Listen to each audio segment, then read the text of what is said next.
गुरुर्ब्रह्मा गुरुर्विष्णू गुरुर्देवो महेश्वरः गुरुः साक्षात् परब्रह्म तस्मै श्री गुरवे नमः. हरि ओम तत्सत. तृप्तिदीप प्रकरणाचा विचार सुरू आहे आणि आता तृप्तिदीपाचा विचार हा संपण्याकडे सुरू झालेला आहे. म्हणजे ते प्रकरण संपण्याकडे सुरुवात झालेली आहे. शेवटचे 100 श्लोकांचा अभ्यास व्हायचा आहे. आता या 100 श्लोकांचा अभ्यास करताना या तृप्तिदीपाचा विचार हा जीवनमुक्तीकडे आपल्याला जाताना दिसेल. म्हणजे जीवनमुक्ती आणि तृप्ती या दोन गोष्टी वेगळ्या नाहीत. हा विचार जर आपल्या लक्षात आला तर जीवनमुक्त होणं म्हणजेच तृप्त होणं अशा पद्धतीचा विचारही आपण करू शकतो. 221वा जो श्लोक आहे तो ज्ञानानंतर साक्षी भोगता नसतो हा त्यातला महत्वाचा विचार आहे. जेव्हा हा स्वतःला भोगता मानावयास लाजतो तेव्हा तो साक्षीला तो भोगता आहे असे म्हणणे शक्य आहे काय? हे व्यर्थ बोलणे कशासाठी आहे? विचारसागरच्या दुसऱ्या तरंगात हा विचार खूप मोठ्या प्रमाणात समजावून सांगितलेला आहे की साक्षी हा भोगता नसून किंवा साक्षी साक्षात जाणत नसून तो अंतःकरण वृत्तीद्वारा जाणतो.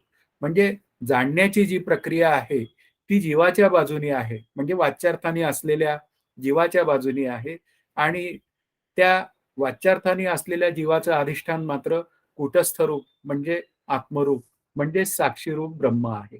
अशा पद्धतीने ते साक्षी ब्रह्म कूटस्थ असे शब्द येतात. त्यांचे काही एक नियत अर्थ आहेत. त्या अर्थानुसार ते वापरले जातात. पण तरी सुद्धा साक्षीचं स्वरूप बदलत नाही किंवा आत्मस्वरूपाचं स्वरूप बदलत नाही किंवा त्या कूटस्थाचं स्वरूप बदलत नाही. आता ज्याने साधन केलं आहे, ज्या साधकाने तो आत्मा मी आहे आणि उर्वरित सगळं जे काय जगत नावाची जी गोष्ट आहे किंवा या जगातील सर्व पदार्थ आहेत हे त्यांनी एकदा विवेकाने ठरवलेलं आहे. आत्मा अनात्म विवेकाने ठरवलेलं आहे की एक आत्माच तेवढा सत्य असून उर्वरित जगत मिथ्या आहे. आणि उर्वरित जगत मिथ्या जोपर्यंत ठरत नाही तोपर्यंत खऱ्या अर्थाने आनंदाचा अनुभव येण्याची व्यवस्था नाही. म्हणजे ज्यांनी हा विवेक पूर्ण केलेला आहे की हे जग मिथ्या आहे त्यालाच आनंदाचा अनुभव मी आत्मा आहे किंवा मी कूटस्थ रूप आहे किंवा मी साक्षी रूप आहे अशा पद्धतीने जो साक्षीत्व करतो त्याला मी आत्मा साक्षीरूप आहे या पद्धतीने कळतं. अशा पद्धतीने ते विचार आहेत. आणि मग जर का साक्षीरूप झालो तर मी भोगता कसा होईल? म्हणजे भोगते पण टाकल्याशिवाय मला माझ्या आनंदाचा ठेवा मी आहे हे कळण्याची व्यवस्थाच नाहीये. म्हणून करता भोगता भ्रांती हा विचार आपल्या अभ्यासामध्ये मांडला गेलेला आहे. मी करता ऐसे म्हणसी तेणे तू कष्टी होसी, राम करता म्हणसी यश कीर्ती प्रताप. आता राम करता हा जो विचार आहे तो आत्मविचारातला भाग आहे. आणि अशा पद्धतीने जेव्हा तो आत्मस्वरूप ओळखतो आणि ते आत्मस्वरूप ओळखल्यानंतर ते मी आहे असं जेव्हा ओळखल्यानंतर त्याचा भोगतेपणा हा निघून गेलेला असतो. म्हणून इथे कैमुत्तिक न्यायाने विचार मांडलेला आहे की जर का तो कूटस्थ रूप म्हणजे ब्रह्मरूप झाल्यानंतर जर स्वतःला भोगता म्हणायला लाजत असेल तर साक्षीरूप झाल्यावर तो भोगता म्हणायला कसा काय तयार होईल? म्हणजे तो भोगता म्हणणार नाही ही भूमिका आपल्या लक्षात यायला पाहिजे. कैमुत्तिक न्याय असंच सांगतो, जर नामाने मोक्ष सिद्ध होत असेल तर ज्ञानरूपतेने मोक्ष का नाही सिद्ध होणार? म्हणजे ज्ञानलक्षणा भक्तीने तो का नाही सिद्ध होणार? अशा पद्धतीने हा कैमुत्तिक न्याय बोलला गेलेला आहे. म्हणून जो स्वतःला भोगता म्हणत नाही आणि मी साक्षीरूप आत्मा आहे असं ज्याच्या अंतःकरणात निसंदिग्ध ज्ञान झालेलं आहे तो मग कुटस्थ रूप झालेला आहे. आणि असा साक्षीरूप कुटस्थ रूप आत्मरूप ब्रह्मरूप असलेला जो जीवनमुक्त आहे तो स्वतःला भोगता कसा म्हणू शकेल? म्हणजेच कूटस्थ म्हणजेच आत्मा म्हणजेच साक्षी हा भोगता असणं शक्य नाहीये. हा त्यातला महत्वाचा भाग आहे. म्हणून साक्षीवर अकारण आपण ते भोक्तृत्व किंवा काही आणखीन पद्धतीने बोलणी ही लादता कामा नये. म्हणून साक्षीरूप मी हा असंग आहे आणि जीवरूप म्हणजे वाच्यार्थाने असलेला जीवरूप मी मात्र या व्यवहाराचा करता आहे. हा या एवढ्या श्लोकाचा अर्थ आहे. 222वा श्लोक आता अशाच अर्थाची ही श्रुती आहे आणि ती श्रुती असं सांगते, हेच सांगण्यासाठी कस्य कामाय ही श्रुती भोक्त्याच्या अस्तित्वाविषयीच निशंकपणे आक्षेप घेत आहे. त्यामुळे आध्यात्मिक तापाचा प्रश्नच येत नाही. आता पुढे एक आणखीन आध्यात्मिक आधी भौतिक आणि आधी दैविक अशा 3 तापांचा विचार आता आपल्या पुढे मांडायचा आहे, म्हणजे एक नवीन विषय यायचा आहे. पण कस्य कामाय म्हणजे कोणाच्या इच्छेने. जर का त्या कूटस्थ रूप मीला जर का शरीरच नसेल, तर तो कोणाच्या इच्छेने कूटस्थ रूप मी असलेला जो आत्मा आहे, तो इच्छा धारण करील. कारण इच्छा धारण करण्यासाठी शरीर असावं लागतं.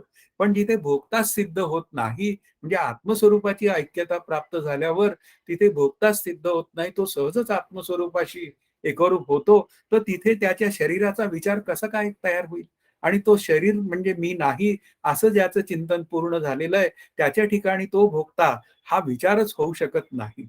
म्हणून इथे काय आहे, या भोगतेपणाचा जो विचार आहे ना, तो 2-3 पद्धतीने केला जातो. एक सामान्य पद्धतीने. आता सामान्य पद्धतीने या शब्दाचा अर्थ जीवनमुक्त होऊन ज्यावेळी भोगतेपणाचा विचार करायची वेळ येते, त्यावेळी त्या अंतःकरणामध्ये म्हणजे जीवनमुक्त झालेल्या अंतःकरणामध्ये मी भोगता हा भाव अजिबात नसतो. तरी पण त्याच्याकडनं काही कर्म केली जातात आणि ती काही कर्म करून सुद्धा तो अभोगता राहतो, अकर्ता राहतो. त्यालाच आपण करून अकर्ता, भोगून अभोगता अशी टर्मिनॉलॉजी वापरतो. पण जेव्हा आपण मात्र ही जगतसृष्टी सत्यत्व आहे, अशा पद्धतीने जेव्हा आपली अंतःकरण वृत्ती या जगामध्ये व्यवहार करते, तेव्हा ती विशेष अंतःकरण वृत्ती असते आणि ती विशेष अंतःकरण वृत्ती ही अहंकारयुक्त असते.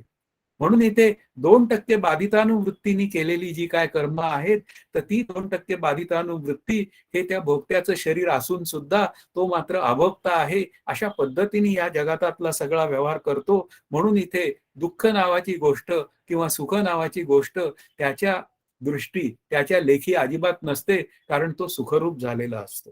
म्हणून इथे जेव्हा भाषा बोलायची वेळ येते आणि तो बोलतो, की मला हे पाहिजे, मला ते पाहिजे, त्यावेळी त्याला नक्कीच ज्ञात असतं, की हे वाच्यार्थाने असलेल्या जीवाची भाषा आहे. पण जेव्हा त्याला खऱ्या आनंदाचा विचार जेव्हा अंतःकरणात पक्का असतो, तेव्हा मात्र तो प्रत्येक वेळी नक्की लक्षात असतं, की आत्मरूप मीच्या ठिकाणी ह्या कोणत्याही गोष्टी नाहीयेत. अशा पद्धतीने तो व्यवहार करून सुद्धा अकर्ता राहतो, हा त्यातला भाग आहे. म्हणून कस्य कामाय या शब्दाचा अर्थ कोणाच्या इच्छेने. जर शरीरच नसेल, तर कोणाच्या इच्छेने तो त्या कर्म करण्याची इच्छा करील किंवा मी कर्ता होण्याची तिथे त्याच्या अंतःकरणात इच्छा निर्माण होईल. 223वा जो श्लोक आहे, तो 3 प्रकारच्या शरीराची दुःखे हा त्यातला विचार आता मांडायला सुरुवात केलेली आहे. स्थूल, सूक्ष्म व कारण अशा 3 प्रकारची शरीरे आहेत. त्या शरीराशी संबंधित अशी 3 प्रकारची दुःखे अवश्य होतात. आणि हे त्रिविध तापांचा जो विचार आहे तो मांडलेला आहे. आध्यात्मिक ताप, अधिभौतिक ताप, अधिदैविक ताप असा जो काय विचार मांडलेला आहे, तो शरीराच्या दृष्टीने. ताप या शब्दाचा अर्थ त्रास. आता त्या शरीराच्या निमित्ताने जेव्हा शरीर सत्यत्व भ्रांती अंतःकरणात असते, तेव्हा त्या शरीराच्या निमित्ताने हा सुखी होतो किंवा दुःखी होतो आणि अशा पद्धतीने त्याला ताप होतो. वास्तवात सुखी होणं हा सुद्धा एक तापच आहे. कारण ते सुख गेल्याचं पण दुःखच असतं. म्हणून अशा रीतीने सुख सुद्धा तापदायक आहे, हा विचार आपल्याला करावाच लागेल. म्हणून हे तापांचे जे भोग आहेत, ते वाच्यार्थाने असलेल्या जीवाचे भोग आहेत, पण कूटस्थ रूप मी म्हणजे आनंदरूप मीच्या शरीराचे भोग नाहीत, हा विचार आपल्याला करावा लागेल. आणि ते जर आनंदरूप मीच्या शरीराचे म्हणजे आनंदरूप मीच्या आत्मस्वरूपाचे नसतील, तर तो आनंदरूप आत्मा मी आहे, म्हणून मी अशरीरी आहे आणि अशा पद्धतीने माझ्या ठिकाणी सुखही नाहीत आणि दुःखही नाहीत, हा विचार करावा लागेल आणि या त्रिविध तापातनं मला माझी सोडवण करावी लागेल. म्हणून इथे त्या भोगांचा संबंध जेव्हा बोलायची वेळ येते, तेव्हा या त्रिविध तापांशी संबंध जोडावा लागतो. 224वा जो श्लोक आहे, तो स्थूल शरीराची दुःख समजावून सांगणारा आहे. वात, पित्त, कफ हे त्रिदोष व त्यांच्या व्याधी तसेच दुर्गंधी, कुरूपपणा, दाह, जखम इत्यादी कित्येक पीडा स्थूल शरीराला होतात. आता स्थूल शरीराला जो काय त्रास होतो, त्याला आध्यात्मिक ताप असं म्हणतात. आध्यात्मिक ताप, आध्यात्मिक शब्दाचा अर्थ शरीर आणि त्या शरीराला होणारे त्रास म्हणजे स्वतःचे स्वतःला होतात त्रास, त्यालाच आध्यात्मिक ताप म्हणतात.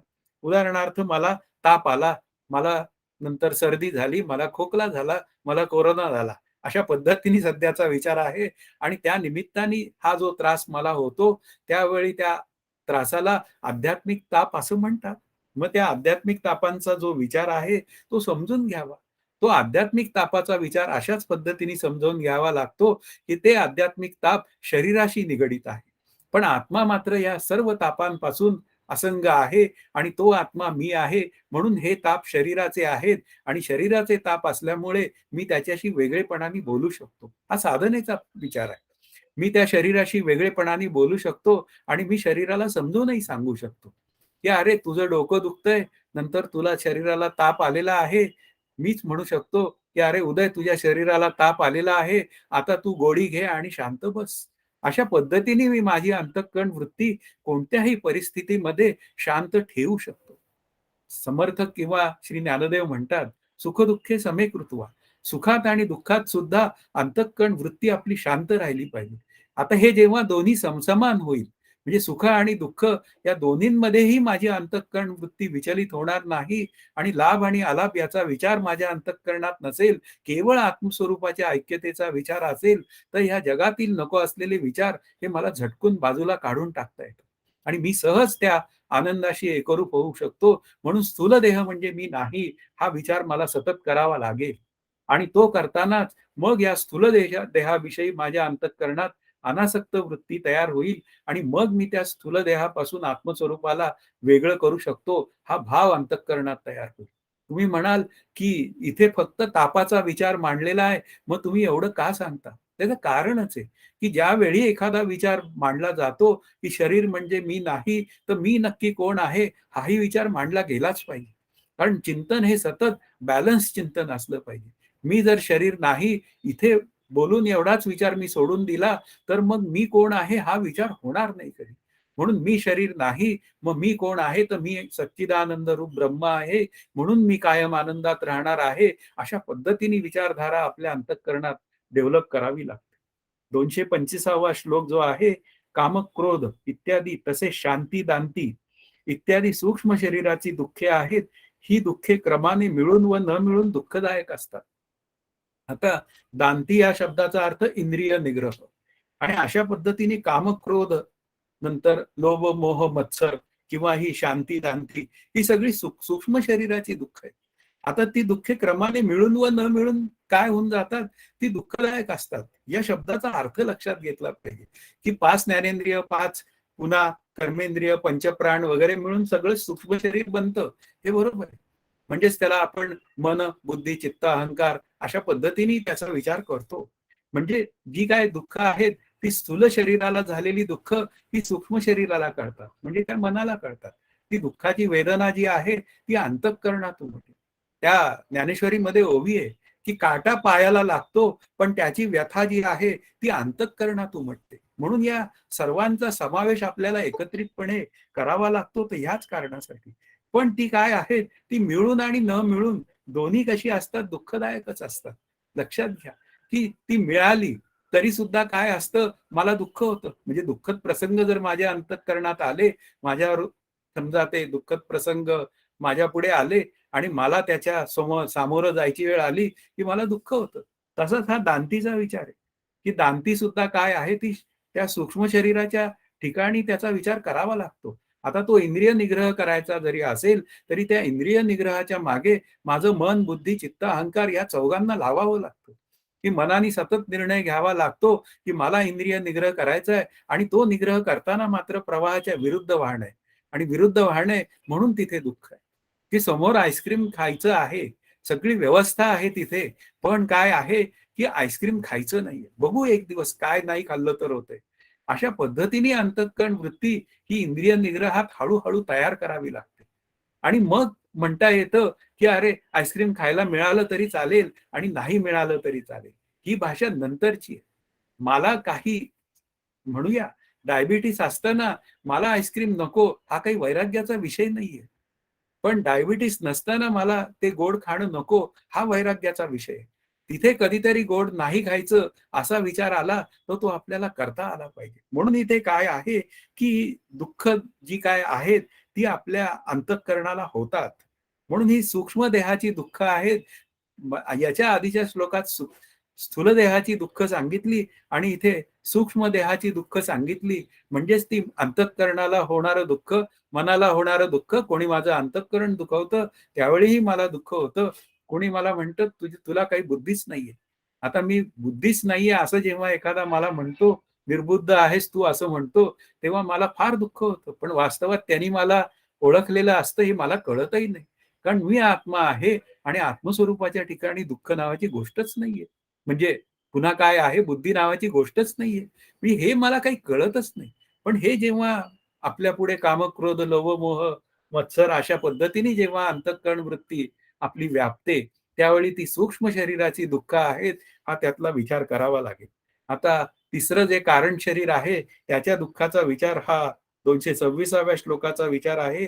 कारण शरीरात जणू लुप्त झालेला आत्मा स्वतःला व दुसऱ्याला जाणीत नाही व हे दुसऱ्या दिवशी भोगावयास लागणाऱ्या दुःखाचे बीज आहे, असे इंद्राने प्रजापतीस निवेदन केले. आता इंद्र जेव्हा प्रजापतींकडे गेले, प्रजापती म्हणजे श्रीगुरु आणि श्रीगुरूंकडे गेल्यानंतर अभ्यासाची त्यांच्यामध्ये चर्चा झाली आणि चर्चेमध्ये बोलताना मात्र इंद्रांनी तिथे एक प्रतिपादन करण्याचा विचार केला, प्रतिपादन केलं, की या त्या गाढ झोपेमध्ये सुखाचा अनुभव येतो, तो आणि आत्म्याचा अनुभव हे दोन्ही सारखे आहेत काय? म्हणून इथे काय आहे, त्या सारखेपणाचा विचार आपल्याला इथे समजून घ्यायचा आहे. म्हणजे त्या कारण शरीराचा विचार आपल्याला मुख्यत्वाने करायचा आहे. आणि अशा पद्धतीने त्या झोपेच्या अनुभवाला, त्या आत्मस्वरूपाच्या आनंदाचा विचार त्याची कंपॅरिझन होऊ शकेल काय? हा या श्लोकातनं करावयाचा आपल्याला असलेला विचार आहे. जेव्हा आपल्याला आत्मस्वरूपाचा विचार करण्याची वेळ येते, तेव्हा आत्मस्वरूपाचा मला विशेषत्वाने अनुभव आला पाहिजे, असं शास्त्र सांगतं. सामान्य रूपाने मला आत्मानुभव आहे. मी देह, मी कर्ता, देहाच्या अस्तित्वावर माझं अस्तित्व आहे. मला प्रत्येक गोष्ट कळावी. नंतर मला आनंद हवा, या पद्धतीने सामान्य रूपाने आनंदाचा अनुभव आहेच आहे. पण विशेषत्वाने नाही. आणि विशेषत्वाने जेव्हा आपल्याला आनंद रूपता साधायची असते, तेव्हा आपल्याला अज्ञानाची निवृत्ती करून ती साधावी लागते. आणि अज्ञानाची निवृत्ती झाल्यावर जर आनंदाचा अनुभव येणार असेल, तर तो आलेला अनुभव आधी आपल्याला मी आत्मा आहे या स्वरूपात येतो. मग त्याचा आणि झोपेचा विचार कसा काय जोडणार? कारण झोपेमध्ये जेव्हा विचार करायची वेळ येते, त्यावेळी आपल्याला लक्षात घ्या, की ती झोप येते आणि झोपेचा संबंध प्रारब्धाशी आहे. प्रत्येकाला झोप मिळते असाही नाहीये. आणि ती झोप सुद्धा कशी आहे, की ती झोप त्या स्वप्नाला आणि जागृतीला कारण आहे. आणि जागृतीत आल्यावर ती झोप पूर्ण झाल्यावर आपण म्हणतो, की तो स्मृती रूपाने मला तो आनंद झाला. अशी भाषा बोलतो. आणि कारण शरीरातनं जेव्हा आपण बाहेर पडून जेव्हा आनंदाचा विचार जेव्हा येतो आपल्या पुढे, तेव्हा लक्षात घ्या, त्यावेळी तो जो आनंदाचा जो आलेला अनुभव असतो ना, तो आलेला आनंदाचा अनुभव नकारात्मक सुखाचा असतो. म्हणजे याचा अर्थ त्या आनंदामध्ये म्हणजे ध्यान करून उठल्यावर ज्यावेळी मला माझ्या अंतःकरण वृत्तीला आनंदाचा अनुभव येतो, तेव्हा तो आनंद प्लेझंट सरप्राईज असतो. आणि जेव्हा या झोपेतनं आनंदाचा विचार जेव्हा मी बाहेर पडून होतो, तेव्हा मात्र तो आनंद थोडासा लेझीपणाने आलेला असतो. मला त्यावेळी मी फार सुखात झोपलेलो होतो, मला काही कळलंच नाही. अशी भूमिका तिथे असते. आणि हा जो आनंद आहे, ध्यानाच्या निमित्ताने जेव्हा आपण आनंदाची वृत्ती अनुभवतो, त्यावेळी तो आनंद रेंगाळतो, काही काळ राहतो. पण हा जो मात्र झोपेतनं मिळालेला आनंद असतो, तो मात्र काही काळ राहत नाही. तो काही वेळात, काही क्षणात संपून जातो. अशा पद्धतीने हे आहे. म्हणून ही काय आहे, ही स्वप्न आणि स्वप्न आणि जागृतीला ही सुषुप्ती कारण आहे. म्हणून ही काय आहे, ही झोप संपते आणि मला जागृतीत आणून परत ती दुःख भोगायला पुन्हा दुःख भोगायला लावते. म्हणून कारण शरीराचा विचार सुद्धा काय आहे, की त्या कारण शरीराचं दुःखच आहे. आणि ते कसं आहे, मला कधीतरी छान झोप लागते, कधीतरी छान झोप लागत नाही. म्हणजे अशा पद्धतीने ते व्यक्त होतं. पुन्हा जागृतीत येऊन दुःखांचे अनुभव येतात, स्वप्नात येतात ते वेगळेच असतात. म्हणून इथे काय आहे, ही अवस्था कोणाला भोगावी लागते, तर ज्यांनी विवेक केलेला नसतो, त्या अविवेकाला ही अवस्था भोगावी लागते. म्हणजे त्या जागृती, स्वप्न, सुषुप्ती या तीनही ठिकाणी त्या घडणाऱ्या गोष्टींचा जर का मी भोगता असेल, त्या घडणाऱ्या गोष्टींचा मी जर करता झालो आणि मी जर का अहंकारी वृत्तीने या तिन्ही अवस्थांचा मी समजा भोगता होत असेल, तर मला त्याची सुख आणि दुःख भोगावीच लागतात. म्हणून ही काय आहे, ही कारण देहाची जी अवस्था आहे, म्हणजे सुषुप्ती नावाची जी काय भाषा बोलली जाते, तर ती घन अज्ञानातनं येते आणि ती जागृती आणि स्वप्नाला असते. आणि त्यावर ज्ञानदेवांचंही भाष्य आहे, तुला स्वप्न आणि पुन्हा जाग आली नसती तर आम्ही त्याला ब्रह्मभाव म्हटले असतो, पण तसं काही होत नाही. म्हणून या ज्या काय अवस्था आहेत त्या अविवेकाला त्या अवस्था त्रास देतात, पण जो विवेकी असतो तो प्रत्येक वेळी त्याचा विवेक करतो आणि जागृती स्वप्नी पांडुरंग अशा पद्धतीने तो अभ्यास करून आपल्याला आनंदाकडे जायचंय, ते बाधितानुवृत्तीने जायचंय. म्हणून इथे झोपेमध्ये अविद्या लीन होते, पण जागृतीमध्ये ती विचाराने बाधित होते. हा विचार आपल्या अभ्यासासाठी खूप महत्वाचा आहे. 227वा श्लोक जो आहे, तिन्ही शरीरांना ही दुःखे स्वाभाविकपणे असतातच. म्हणून ती नसतील तर शरीरही राहणार नाही. आता ही जी काय दुःख आहेत तिन्ही शरीरांना, ही स्वाभाविकपणे, त्याचं कारणच असं आहे की शरीराला प्रारब्ध नावाची गोष्ट आहे. आणि प्रारब्ध नावाची गोष्ट असेल तर ते मागच्या जन्मात मी काय जे काय कमवलेलं प्रारब्ध आहे ते भोगण्यासाठी मला आत्ताचं शरीर मिळालेलं आहे. आणि त्या शरीरात ही मला सुखदुःख भोगावी लागतात. आणि ते सुखदुःखाचे भोग ते ईश्वर मला देतो. आणि ते भोग दिल्यानंतर त्यांनी आयुर्वेद पण लिहिलाय, औषधं घे म्हणतो. तुला ब्लड प्रेशर असेल, डायबिटीस असेल तर घे औषध.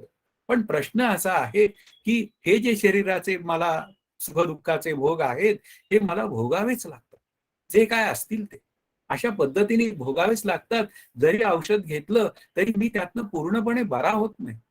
म्हणजे याचा अर्थ काय आहे की मला जर का ही सुख आणि दुःखच नको असतील तर मी काय केलं पाहिजे, तर मी आत्मस्वरूपाशी एकरूप व्हायला पाहिजे.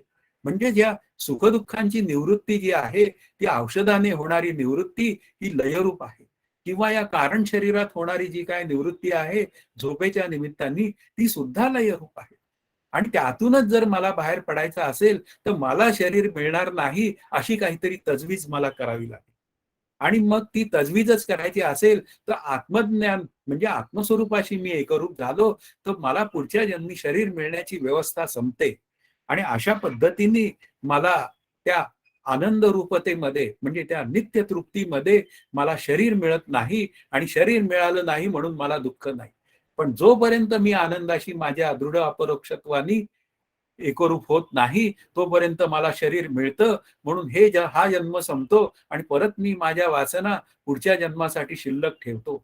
म्हणून ही तिन्ही शरीरांना मिळणारी दुःख आहेत ती स्वाभाविक असतात. ती ज्यावेळी मला शरीर मिळतं त्यावेळी ती भोगायचीच असतात. पण जो आत्मरूप झालेला असतो तो मात्र त्या शरीराचा होणाऱ्या दुःखांचा सुखदुःखांचा भोगता होत नाही, तो अकर्ताच समजतो. पण जो मात्र या आत्मस्वरूपाशी एकरूप झालेला नसतो तो मात्र त्या दुःखांच्या कचाट्यामध्ये, त्या दुःखांच्या प्रवाहामध्ये तो सापडतो. म्हणून इथे काय आहे, हे शरीरच काय आहे, दुःख मूळ आहे. जन्म दुःख निरूपण हा समर्थांचा समास आहे. तो मुळातनं वाचावा म्हणजे जन्माला येणं किती दुःखदायक आहे हा त्यातला भाग आहे.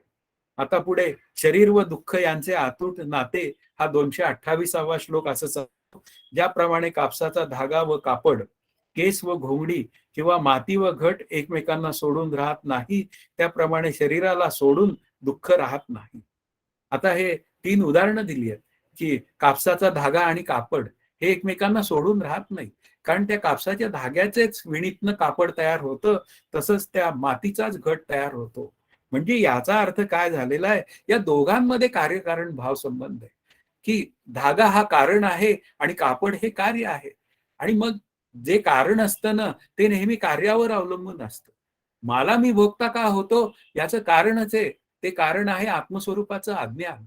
त्या आत्मस्वरूपाच्या अज्ञानामुळे मला हे सुख दुःख म्हणजे या शरीराला मी करता म्हणतो, म्हणजे हे शरीर माझं आहे असं मी म्हणतो. आणि मग मी त्याच्या निमित्ताने सुखी होतो किंवा दुःखी होतो. म्हणजे हे शरीर हे भोगण्यासाठी आपल्याला निर्माण करून दिलेली एक देवानी व्यवस्था आहे. की तू जे मागच्या जन्मात सगळे जे काय भोग तुझे अपूर्ण राहिलेले आहेत ते या जन्मात पूर्ण होतील. आणखीन उर्वरित राहतील ते पुढच्या जन्मात होतील. जोपर्यंत तू मुक्त होणार नाहीस तोपर्यंत मात्र निरनिराळ्या देहांची तुला प्राप्ती होत राहील. म्हणून इथे मनुष्य शरीर जे आहे ते केवळ 50-50% पापपुण्याची तिथे जेव्हा सम अवस्था येते तेव्हा मनुष्य शरीर मिळतं. आणि त्या मनुष्य शरीरातच मला जीवनमुक्त होण्याची व्यवस्था असते. उर्वरित सगळा जो विचार आहे तो केवळ भोग योनीचा विचार आहे. म्हणून इथे आपल्याला लक्षात ठेवलं पाहिजे, की सुखाचे प्रसंग लक्षात राहतात आणि सुखाचे प्रसंग लक्षात राहत नाहीत आणि दुःखाचे मात्र राहतात. आणि त्या दुःखाची सल मात्र मात्र कायम माझ्या अंतःकरणात राहते. कारण दुःख विजातीय आहे असं माझ्या श्रीगुरूंनी म्हटलंय. आणि सुख हे माझं स्वरूप आहे. आणि सुख हे माझं स्वरूप असल्यामुळे ते सुखाचे प्रसंग माझ्या लक्षात राहत नाही. पण कोणी जर मला बोललेलं असेल काही वर्षापूर्वी, तरी सुद्धा ते माझं जसंच्या तसं शब्द न शब्द लक्षात असतो. कोणी माझे किती वेळा अपमान केलेले आहेत, कोण्या व्यक्तीने केलेले आहेत आणि ते व्यक्तीने केलेले अपमान सुद्धा माझ्या तंतोतंत लक्षात असतं. पण तेच मला सुखाचे अनुभव तुमच्या जीवनात किती आले असं जर विचारायला गेलं तर एकही अनुभव लक्षात राहत नाही. त्याचं कारणच आहे सुख माझं हे स्वरूप आहे आणि शिवाय 50-50% जन्म झालेला असल्यामुळे पुन्हा तुकाराम महाराज म्हणतात, हाही त्या श्लोकाचा अभंगाचा विचार मांडलाय, सुख पाहता जवा पाडे दुःख पर्वता एवढे. म्हणजे अशा पद्धतीने जेव्हा बोलायची वेळ येते त्यावेळी शरीराला दुःख सोडून राहत नाही, पण मी म्हणजे शरीर नसल्यामुळे, मी काही शरीर नसल्यामुळे ही जी काय दुःख आहेत ती शरीराची आहेत, पण आत्मरूप मीची नाहीत असा सतत मला विवेक करावा लागतो. कारण हा विवेकच पुढे जीवनमुक्तीला कारणीभूत आहे. म्हणून आपल्याला हा जो 228वा जो श्लोक आहे तो त्या शरीराचा आणि त्या सुखदुःखाचा कार्यकारण भाव संबंध आहे. जसा त्या कापसाच्या धाग्याचा आणि त्या कापडाचा कार्यकारण भाव संबंध आहे, किंवा त्या मातीचा आणि त्या मातीच्या घटाचा कार्यकारण भाव संबंध आहे. आता पुढे 229वा जो श्लोक आहे तो असं सांगतोय, की चिदाभासाला दुःख असणे शक्य नाही. चिदाभासाला स्वतःचे जराही दुःख नाही, कारण त्याच्या ठिकाणी चैतन्याचा प्रकाश हा स्वभाव दिसतो, दुसरे काही नाही. आता चिदाभासाला स्वतःचे जराही दुःख नाही, तर चिदाभासाचा विचार करताना एक शुद्ध चिदाभास आणि एक बुद्धीत पडलेलं त्या आत्म्याचं प्रतिबिंब या पद्धतीने चिदाभासाचा केला गेलेला विचार, अशा पद्धतीने आपल्याला 2 पद्धतीने विचार करावा लागतो. चिदाभासाला स्वतःचे जराही दुःख नाही, त्यावेळी तो शुद्ध चिदाभासाचा विचार आहे. कारण त्यांचं म्हणणं असं आहे, की तो त्या चैतन्यापेक्षा वेगळा नाही आणि चैतन्य जर का सच्चिदानंद रूप असेल, तो आत्मप्रकाशही वेगळा नाही. म्हणजे स्वभाव या शब्दाचा अर्थ गुण आहे आणि सच्चिदानंद रूपता ही कल्पित रूपाने गुणस्वरूपात आपल्या पुढे मांडली गेलेली आहे. कारण त्या चिदाभासाचा आणि शरीराचा संबंध आलेला आहे, म्हणजे बुद्धीचा संबंध आलेला आहे. त्यासाठी त्यांनी काचेच्या पारदर्शक गोळ्याचंही उदाहरण दिलेलं आहे, की एक काचेचा पारदर्शक गोळा आहे आणि त्याच्यात प्रकाश सोडला आपण. प्रकाश सोडला की आपल्याला तो स्वच्छ प्रकाश त्या अंधारातही दिसतो. पण त्या गोळ्याचा, पारदर्शक गोळ्याचा आणि त्या प्रकाशाचा वास्तवात काही संबंध नसतो. पण मात्र तो प्रकाश त्या गोळ्यामध्ये जणू काही अडकून पडला आहे असं आपल्याला भासतं. म्हणून इथे काय आहे, की त्या चिदाभासाचा आणि बुद्धीचा एक कल्पित संबंध आलेला आहे. आणि तो कल्पित संबंध जीवाच्या निमित्ताने आपल्या पुढे साजरा होतो. बुद्धी अधिक आत्मा अधिक बुद्धीत पडलेलं प्रतिबिंब. वास्तवात बुद्धी ही जड अचेतन आहे आणि तो चित प्रकाश जो आहे तो त्या चेतन आत्मस्वरूपाचा आहे. तो त्याच्यापेक्षा वेगळा नाही, तो अत्यंत शुद्ध आहे. पण काय झालं, बुद्धी सुद्धा शुद्ध आहे, पण त्या बुद्धीमध्ये जेव्हा 3 गुणांची सरमिसळ होते तेव्हा मात्र काय होऊन जातं, ती बुद्धी सुखी होते किंवा दुःखी होते. अभ्यास जेव्हा आपल्याला करायची वेळ येते ना, तेव्हा समजावून सांगतात, की तो चिदाभास मूळचाच सच्चिदानंद रूप आहे, कारण तो आत्मस्वरूपापेक्षा वेगळा नाही. मग तुला काय करायचंय? तुला काय करायचंय असं जेव्हा भाषा बोलायची वेळ येते, तेव्हा संत श्री गुरु मला सांगतात, की तुला बुद्धी शुद्ध करायची. आणि शुद्ध करायची या शब्दाचा अर्थ तुला आधी बुद्धी सत्वगुणाची करायची आहे आणि त्या सत्वगुणाच्या बुद्धीमध्ये त्या आत्मस्वरूपाकडे जाण्याची व्यवस्था आहे. मग ती रजोगुणी बुद्धी काही उपयोगाची नाही, कारण त्या रजोगुणी बुद्धीमध्ये जे काही चैतन्याचं प्रतिबिंब पडतं ते ओळखायचं कार्य जे आहे ते रजोगुणीच्या बुद्धीमध्ये होत नाही. तमोगुणामध्ये तर विषयच नाही. म्हणून इथे काय आहे, ही जी काय सुख दुःख नावाची जी गोष्ट आहे ती अंतःकरणालाच होतात, म्हणजे त्या मनाला आणि बुद्धीलाच होतात. मग तिथेच समजूत घालायची मला, की ती बुद्धी शांत करायची आहे आणि बुद्धी जर शांत करायची असेल तर बुद्धीला निर्णय करावा लागतो, की मी अनात्म विचाराचा नसून मी आत्मस्वरूपाशी ऐक्यरूप असलेला तो आनंदरूप आत्मा आहे. मग ती बुद्धीच विचार करते आणि बुद्धी विचार करून ते नको असलेले विचार माझ्या अंतःकरणातून दूर होतात आणि हवे असलेला मी आनंदाचा ठेवा आहे ही वृत्ती तिथे सेटल होते. म्हणून मी म्हणजे शरीर नाही, स्थूल शरीर नाही, मी म्हणजे सूक्ष्म शरीर नाही, मी म्हणजे कारण शरीर नाही, असे निर्णय मला करावे लागतात. आणि मग या देहाच्या निराशा पाविजया ठाया, अशा पद्धतीने मी आनंदाशी एकरूप होतो. म्हणून इथे काय आहे, हा प्रकाश आणि गोळ्याचा जो दृष्टांत आहे, म्हणजे त्या आत्मस्वरूपाच्या चित प्रकाशाचा आणि या गोळ्याचा चित प्रकाश जो आहे तो आत्मस्वरूपाकडचा आहे. दोघांची जी काय गाठ पडलेली आहे ती कल्पित रूपाने पडलेली आहे. पण काय आहे, सुख दुःख मात्र त्या निव्वळ जो शुद्ध चिदाभास आहे त्याला होत नाही, तो बुद्धीच्या पेक्षा वेगळा आहे. अशा पद्धतीने जर का विचार केला तर बिघाड बुद्धीत आहे, म्हणून दुरुस्ती ही बुद्धीत आहे. आणि दुरुस्ती जर बुद्धीत करायची असेल तर मी करता नसून मी आत्मा आहे, असा त्या बुद्धीतला दुरुस्तीचा विचार आहे. आणि संत आपल्याला दुरुस्तीचा विचार सांगतात, श्री गुरु दुरुस्तीचा विचार सांगतात, आणि खऱ्या आनंदाशी मी एकरूप होतो. असे असताना चिदाभासाला दुःखाचा अनुभव का येतो? आता अशी भूमिका 230व्या श्लोकाचा विचार आहे. जर चिदाभासाला दुःख संभवत नसेल तर ते साक्षीला कसे असेल? असे असले तरी चिदाभास अविद्येच्या प्रभावाने बुद्धीशी ऐक्य मानतो व दुःखी होतो. वास्तवात चिदाभास शुद्धच आहे, तो साक्षी रूपच आहे, कुटस्थ रूपच आहे. पण ती बुद्धी नावाचं जे तत्व आहे ते आत्मस्वरूपाच्या अज्ञानामुळे बुद्धीचे धर्म मी आत्मस्वरूपावर घालतो, त्याला संगभ्रांतीचा विचार म्हणतात. वास्तवात आत्मा असंग अलिप्त आहे, म्हणून तो चित्प्रकाशही तसाच आहे. पण जेव्हा त्याचा बुद्धीशी संबंध येतो त्यावेळी बुद्धीचे धर्म जे आहेत, म्हणजे मी बुद्धिमान, मी निर्णय घेतो की मायासारखी बुद्धी नाही, नंतर मी काळा, मी गोरा, मी असा, मी श्रीमंत, हे सगळे जे काय निर्णय आहेत ते सगळे निर्णय काय होतात, ते त्या आत्मस्वरूपावर लादले जातात. मग आता या बुद्धीचं आणि चिदाभासाचं ऐक्य कसं झालं? आता तो मायेचा परिणाम आहे. माया नावाची जी काय शक्ती आहे ती अघटित घटना पटी अशी आहे. आणि मग त्या सत्य ब्रह्मस्वरूपाचं आणि त्या मिथ्या मायेचं एकत्रीकरण कसं झालं हे काही आम्हाला माहीत नाही. ज्ञानदेवांनी त्या अमृतानुभवात विचार करताना प्रमाणा वो नेदी असं म्हटलंय, की ते प्रमाणांना ब्रह्मस्वरूप ओ देत नाही. वास्तवात ब्रह्मस्वरूप आणि हे मायेचं तत्व आहे ते वेगळेच आहेत.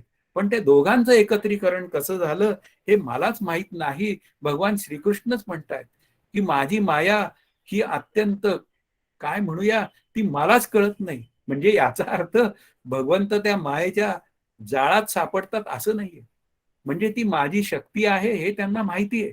पण तिचा इतका मोठा विस्तार आहे, की त्या विस्ताराचा विचार करायला गेलं, की त्याचा विचार करता येणं खूप मोठा अशक्य विचार आहे. हा एवढाच विचार इथे सांगितलाय. मम माया दुरत्यया, अशा पद्धतीने भगवान श्रीकृष्ण म्हणलेले आहे. म्हणून इथे काय आहे, जेव्हा चिदाभास आणि त्या बुद्धीचा संग तयार होतो आणि मग संग तयार होऊन ती बुद्धिस्त चिदाभास वृत्ती जेव्हा आत्मस्वरूपावर आपले धर्म घालते, तेव्हा मात्र ती सुख किंवा दुःखदायक विचार तयार होतो. आणि असा दुःखदायक विचार जो आहे तो केवळ त्या एकत्रित असलेल्या बुद्धी आणि चिदाभासाच्या संघातला आहे. वास्तवात तो चिदाभास मात्र अत्यंत आनंदरूप आहे, शुद्ध चिदाभास, हा विचार करावा लागेल. 231वा श्लोक असं सांगतोय, चिदाभास स्वतःसह 3 शरीरांवर साक्षीच्या सत्यत्वाचा अभ्यास करून ते सर्व आपले खरे रूप आहे असे मानतो. आता या ज्या इथे मांडलाय विचार, की बद्धमुक्त साधक, या 3 अवस्था ज्या आहेत त्या जीवाच्या आहेत, म्हणजे चिदाभासाच्या आहेत. आता ह्या अवस्था जेव्हा मी त्या आत्मस्वरूपावर घालतो तेव्हा त्या अवस्था साक्षीच्या आहेत असा भ्रम तयार होतो. वास्तवात बद्ध म्हणजे काय, की ज्याच्या ठिकाणी मलविक्षेप, आवरण, पाप करण्याची वृत्ती, आत्मस्वरूपाचं अज्ञान आणि चित्तातील चंचलता, हे 3 दुर्गुण आहेत, तो बद्ध. ज्याने 2 गुण घालवले आहेत, दुर्गुण घालवले आहेत आणि केवळ आत्मज्ञानार्थ अभ्यास करतो तो साधक. आणि 3ही गुणांचा जिथे लवलेश नाही तो सिद्ध. म्हणून इथे काय आहे, तो भ्रमात जो आहे ना तो बद्ध आहे. आणि भ्रमातनं बाजूला पडण्याचा प्रयत्न करतो तो साधक. आणि भ्रम नावाची गोष्टच नसते, तो मात्र सिद्ध असतो. म्हणून इथे काय आहे, की ज्यावेळी मी स्थूल शरीराच्या निमित्ताने किंवा सूक्ष्म शरीराच्या निमित्ताने मी म्हणतो, मला काही त्रास झाला, की मी काय म्हणतो, याने माझं अंतःकरण दुखवलं, याने मला दुखवलं. आता हा काय झाला, हा सूक्ष्म शरीराचा विचार. किंवा मला एखाद्या वेळी ऍक्सिडेंट झाला आणि त्याच्यामध्ये मला जखम झाली, की ती वास्तविक शरीराला झालेली जखम असते, पण ती मला झाली असा अंतःकरणात माझ्या निर्णय होतो. आणि हा जो निर्णय आहे तो अध्यासयुक्त निर्णय आहे, भ्रमातला निर्णय आहे. आणि भ्रमातला निर्णय आहे आणि त्याला मी सत्यत्व देतो आणि त्या निमित्ताने मी सुखी किंवा दुःखी होतो, तिथे मला थांबवावं लागतं. की अरे माझ्या शरीराला लागलेलं आहे, आत्मरूप मीच्या ठिकाणी शरीर नाही, त्यामुळे आत्मस्वरूपाला लागण्याचं काही कारण नाही. आत्मदृष्टीमुळे मध्ये मला लागलेलं नाही, पण शरीर दृष्टीमध्ये मला लागलेलं आहे. मग लागलेला असेल तर औषधोपचार करावे आणि अंतःकरण वृत्ती शांत ठेवायला काय हरकत आहे? पण तसं होत नाही. तिथे मी माझ्या त्या लागलेल्या गोष्टींचं, कोणी दुखावलेल्या मला त्याचं मी प्रदर्शन करतो. आल्या गेल्याला सांगत बसतो, की यानी माझी अंतःकरण वृत्ती दुखावली, ह्याच्याकडे मी बघून घे. आता ह्याच्याकडे काय हा बघून घेतो? त्याचा आणि त्याचा संबंधही येत नाही. तरी सुद्धा बघून घ्यायची भाषा ही अंतःकरणात असते, म्हणजे दुःखाची सल असतेच. शरीराच्या निमित्ताने ही सल असते. म्हणून ही सल जी आहे ती बद्धावस्थेत आहे. साधकावस्थेमध्ये ही सल काढण्याचा प्रयत्न आहे आणि सिद्धावस्थेमध्ये सहलच नाही. मुक्तावस्थेमध्ये तो सहजच मी आनंदाचा ठेवा आहे, मी म्हणजे शरीर नाही, या भूमिकेत असतो. याचा अर्थ तो त्याच्यावर उपचार करत नाही असं नाहीये. आयुर्वेद सांगितलंय उपचार करूनच घ्यायला पाहिजे. हार्ट अटॅक आला असेल तर ऍडमिट व्हावं, आयसीयू मध्ये जावं, तिथून काय जे उपचार करायचे ते करून बाहेर यावं. अशा पद्धतीने आता तो विचार आहे. म्हणून इथे काय आहे, त्या भ्रमदशेतनं साधन करून मी त्या आनंदाकडे पर्यंत जाणं, हा या अभ्यासाचा क्रमविकास आहे. या तृप्तीचा क्रमविकास जो आहे, त्या बद्ध दशेमध्ये मी त्या विषयांवर अवलंबून असलेली तृप्ती शोधायला जात असतो. साधक दशेमध्ये ते विषय मात्र कसे आहेत, मिथ्या आहेत, अशा पद्धतीने मी त्या विषयांना दूर लोटतो आणि सिद्ध दशेमध्ये मी आत्मा आहे अशा आनंदाच्या ठेव्यामध्ये मी माझा आनंदाचा व्यवहार सगळा करतो. हा सगळा त्या अभ्यासाचा क्रमविकास आहे. यासाठी आता एक दृष्टांत दिलेला आहे. तो 232-233 श्लोकाचा विचार आहे. हा चिदाभास अध्यासाच्या प्रभावाखाली 3 शरीरांना व्यथा झाली असता मलाच व्यथा झाली, असे कोणा सामान्य गृहस्थाप्रमाणे मानतो. ज्याप्रमाणे कोणी एक गृहस्थ पुत्र, पत्नी, स्त्री इत्यादींना दुःख झाले असता मी दुःखी आहे असे आकारण मानतो. त्याप्रमाणे चिदाभासही 3 देहांची दुःखे स्वतःवर ओढवून घेतो.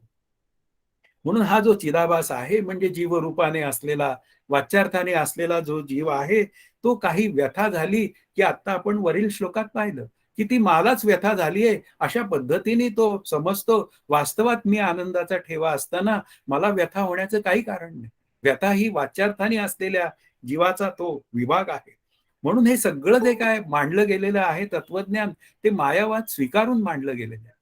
मायावादामध्ये हे जग सत सतासत विलक्षण अनिर्वचनीय मिथ्या आहे. त्याच जगाचा एक भाग माझं शरीर आहे, म्हणून ते सुद्धा मिथ्या आहे. ते सत्य लक्षणाशी जुळत नाही आणि असताच्याही लक्षणाशी जुळत नाही, म्हणून त्याच्याविषयी ठोस बोलता येत नाही, म्हणून ते मिथ्या आहे. अशा पद्धतीने त्या सगळ्या गोष्टी बोलल्या जातात. म्हणून हा जो चिदाभास आहे, तो चिदाभास मात्र काय करतो, सतत दोन्ही बाजूला झुकत असतो. एक तो साधक या अवस्थेत असेल तो तो साधन करण्यासाठी झुकत असतो आणि साधक नसेल आणि बद्ध असेल तर तो त्या जगत सत्यत्व भ्रांतीकडे झुकत असतो. म्हणून इथे या जगत सत्यत्व भ्रांतीकडे जेव्हा हा चिदाभास म्हणजे जीव नावाचं तत्व झुकतं, त्यावेळी त्याला पती, पत्नी, पुत्र वगैरे म्हणजे अहम ममाध्यास, मी आणि माझे ऐसी आठवण. मुख्य विचार काय आहे, मी आणि माझं हे सगळं वाढतं आणि त्या वाढण्यामध्ये मला सुख दुःख होतात. आणि मला दुःख, सुख दुःख कशी होतात, की त्या मुलाला काही त्रास झाला की मला त्रास होतो. त्या पत्नीला काही त्रास झाला की मला त्रास होतो. वास्तवात तो त्रास झालेला आहे किंवा त्याला त्रास झालेला आहे, तो मला त्रास नाही झालेला, हे लक्षातच येत नाही. किंवा त्यांना त्रास झालेला असेल तर त्यांच्या शरीरांना त्रास झालेला आहे, त्यांच्या आत्मस्वरूपाला त्रास झालेला नाही आणि माझ्याही आत्मस्वरूपाला त्रास झालेला नाही. ही केवळ उपाधी भेदाने बोललेली भाषा आहे. वास्तविक आत्मतत्व सगळ्यांचं एकच आहे. म्हणून इथे काय आहे, जिथं माझा अहम ममाध्यास निर्माण होतो तिथे मात्र मला सुख आणि दुःख ही भोगावीच लागतात.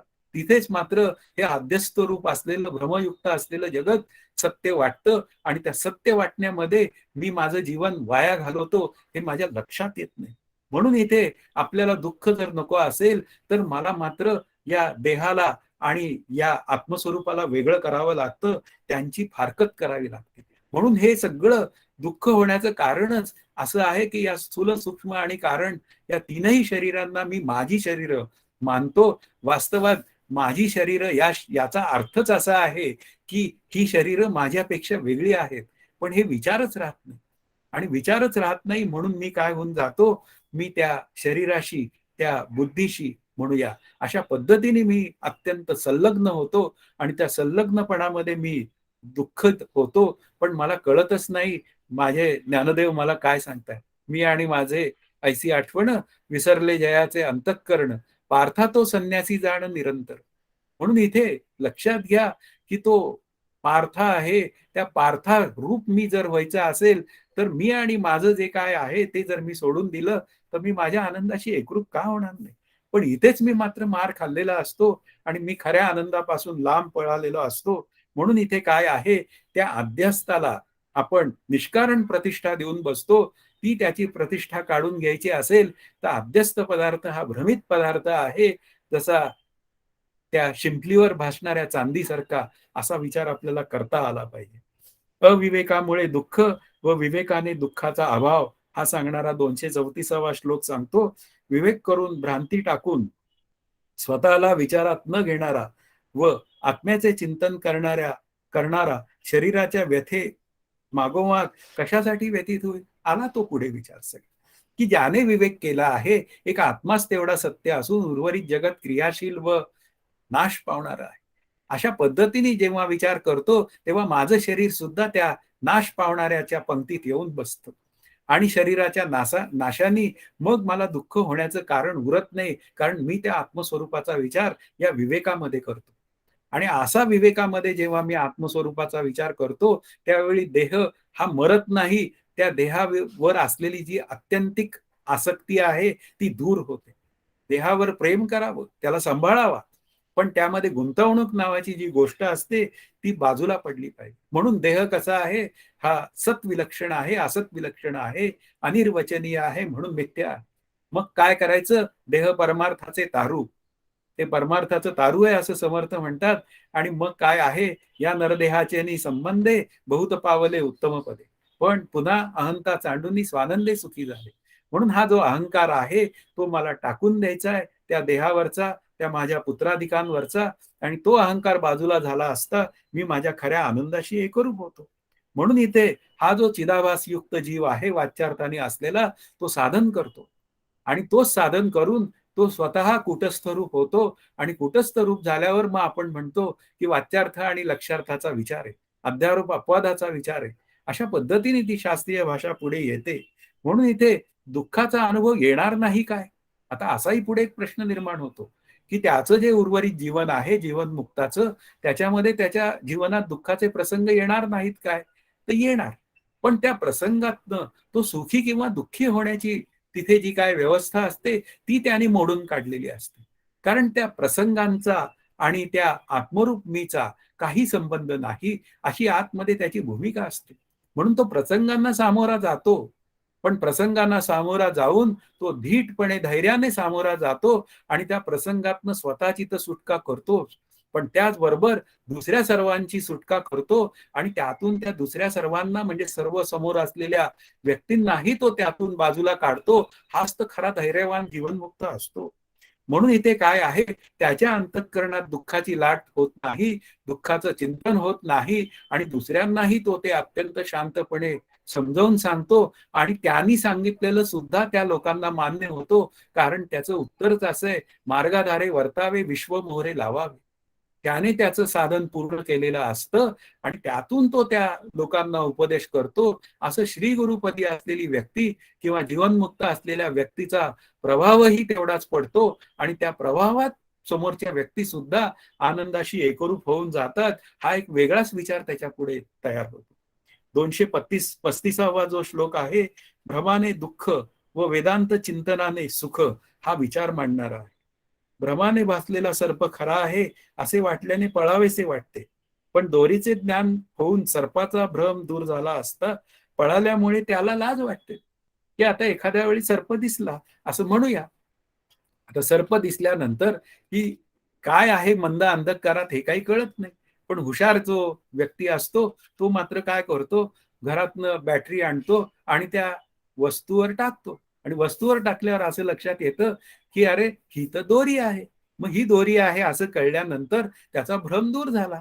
सर्प वाटत होता, मग आता काय आहे, ही दोरी आहे. मग त्याला भीती वाटली. हे जेव्हा त्याच्या अंतःकरणात विचार करतो, तेव्हा मात्र त्याला त्याची लाज वाटायला लागते. पण दोरी त्या सर्पावर बॅटरी टाकायची हा विवेक त्याच्याकडे असतो. त्याच्याकडे धैर्य असतं. नाहीतर काही माणसं पळून घरात जाऊन बसतात, ती बाहेर येतच नाही. बाहेर साप आहे, 2 दिवस मी घरातच आहे. पण जी काय धैर्यवान माणसं असतात ती येतात आणि बॅटरीचा उजेड टाकतात आणि ती खरीच धैर्यवान असतात. साधक धैर्यवान आहे. आणि असा साधक जो धैर्यवान असतो ना, तोच खरा अभ्यास पूर्ण करू शकतो. म्हणून इथे काय आहे, की चिदाभासाला लक्षात घ्या, त्या आत्मस्वरूपाच्या ज्ञानाऐवजी त्याला विपरीत ज्ञानाचा जो विचार आहे, तो त्या चिदाभासाला म्हणजे त्या बद्ध असलेल्या जीवाच्या अंतःकरणात असतो. पण जेव्हा तो त्या श्री गुरु किंवा संतांच्या सान्निध्यात जातो, त्यांच्या विचारांच्या सान्निध्यात जातो, तेव्हा मात्र त्याचं चिंतन अंतःकरणात असलेलं ते बदलायला लागतं. मी देह नसून मी आत्मा आहे. मी कर्ता नसून मी अकर्ता आहे. अशा चिंतनात तो त्याच्या चिंतनाचं परिवर्तन होत जातं आणि मग तो स्वतःला देहाऐवजी मी आत्मा आहे असं समजायला लागतो. आणि अशा पद्धतीने ते आत्मज्ञान होतं आणि मग आत्मज्ञान झाल्यानंतर तो मी देह आहे हे म्हणण्याला लाजतो. लाजतो या शब्दाचा अर्थ तो जो चिदाभास आहे तो स्वतःला देह मी आहे असं म्हणणंच सोडून देतो. आणि अशा पद्धतीने त्याचं जे जीवन आहे ते तत्वचिंतनाने त्या आनंदापर्यंत जातं. त्या नको असलेल्या चिंतनाने ते सत्यत्व बुद्धीतलं जीवन हे सुखदुःखदायक असतं. पण ते जे वेदांत चिंतन आहे, तो आत्मा मी आहे आणि ते शरीर म्हणजे मी नाही, हे चिंतन त्याला आनंदापर्यंत घेऊन जातं आणि तो खऱ्या आनंदाशी एकरूप होतो आणि तिथे मात्र मी देह म्हणायला लाजतो. हा असं सांगणारा श्लोक आहे. 236वा जो श्लोक आहे, आत्म्यावर देहाचा आळ घेऊन झालेल्या अपराधाची जणू क्षमा मागण्यासाठी चिदाभास आत्म्याला शरण जातो. आता ही शुद्ध परमार्थ करणारी जी काय मंडळी असतात ती सत्वगुणी असतात. आणि सत्वगुणाची जी काय मंडळी असतात ती काही जर तिच्या हातनं अपराध घडला तर ती क्षमा मागायला लगेच तयार असतात. कारण सत्वगुणी व्यक्ती ही स्वतःवर लक्ष ठेवून असते की त्याला जीवनमुक्त व्हायचं असतं. म्हणून तो साधक असतो तो सत्वगुणी असतो.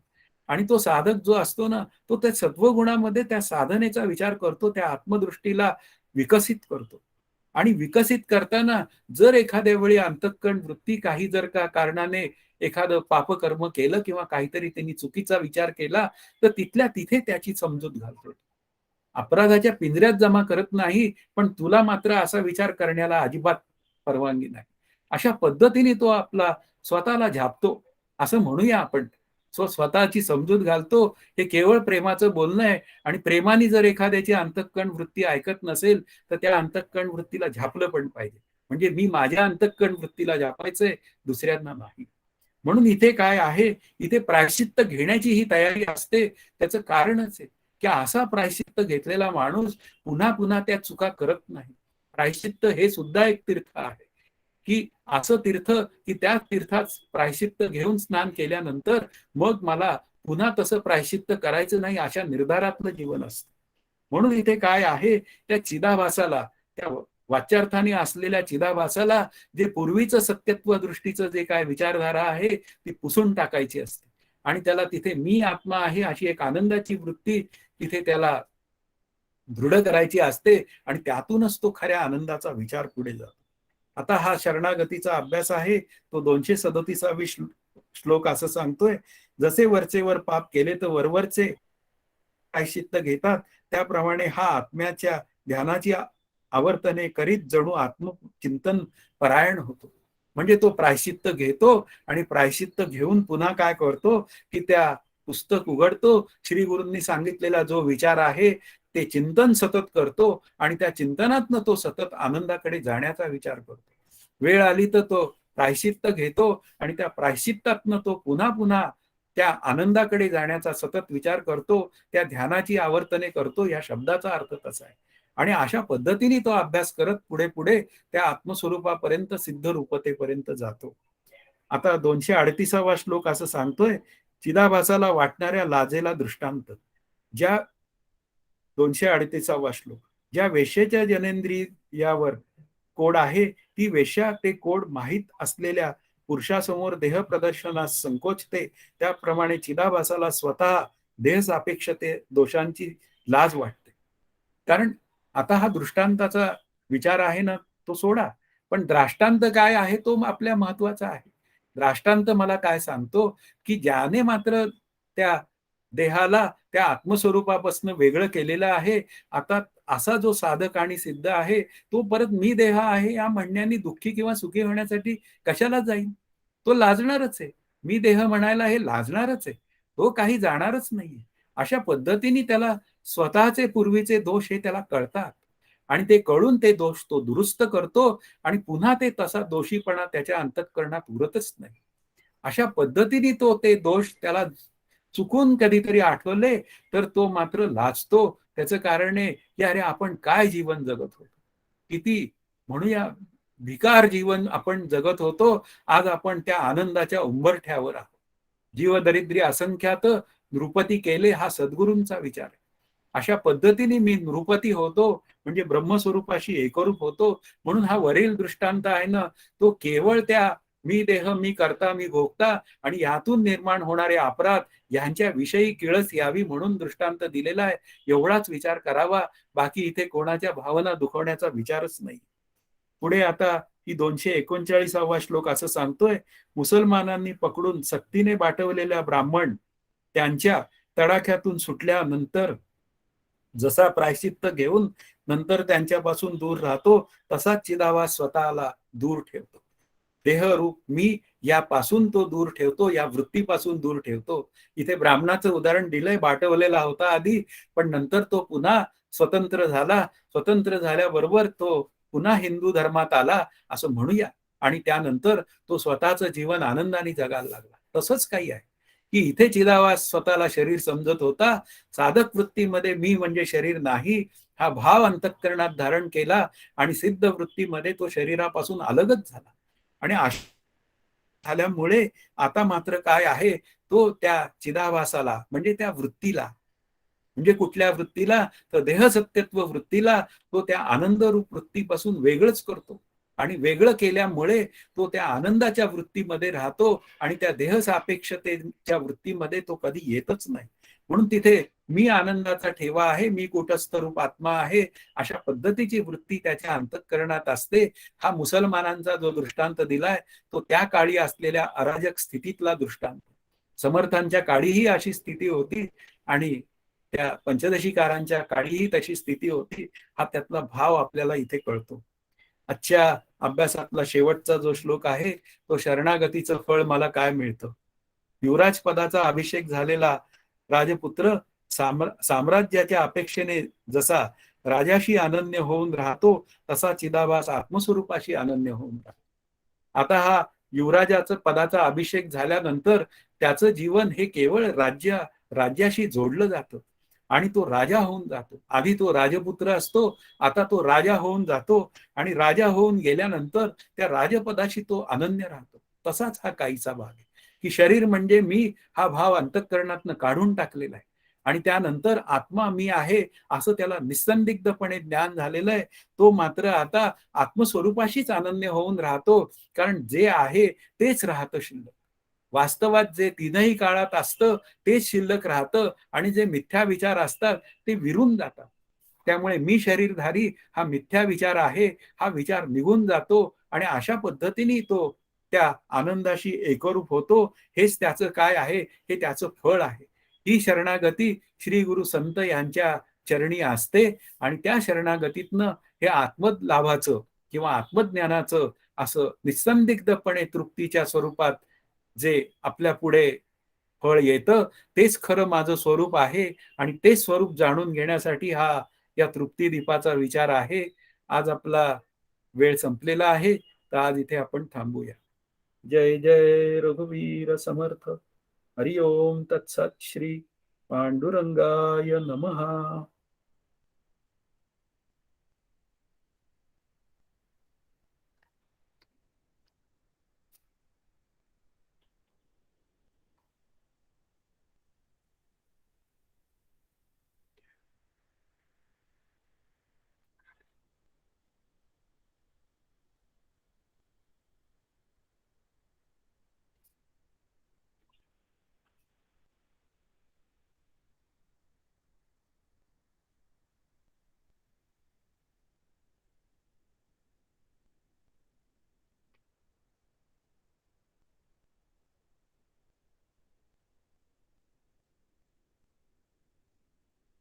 काही शंका नाहीयेत काय? शंका नसतील तर थांबूया. स्टार्टला सांगितलेला न्याय तो परत सांगा ना.